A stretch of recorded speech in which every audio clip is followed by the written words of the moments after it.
Au côté de Sarah Forestier dans Elle, et après je vous ai pas mal suivi, notamment donc, dans le film de Téchiné.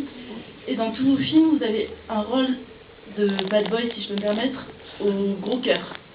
Parce que dans Elle, au côté de Sarah Forestier, vous donnez l'impression d'être finalement très dur, alors vous êtes sensible et que vous êtes finalement attaché à elle.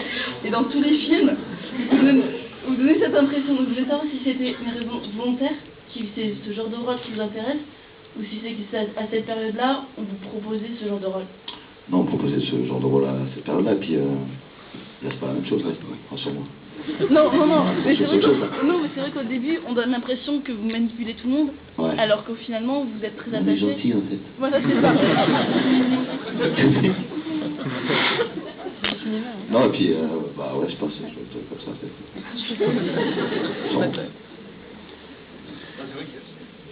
C'est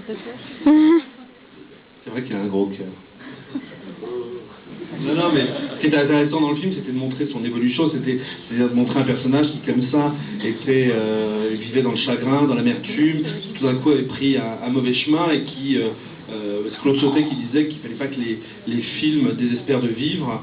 Et moi, j'ai toujours repensé à ça. Je trouve que son personnage, il y a une véritable évolution. C'est-à-dire qu'à la fin, même s'il n'y a pas de happy end, en même temps, à travers le regard que ces trois personnages vont poser sur lui, il va se voir non pas tel qu'il pensait être, mais tel qu'il est vraiment.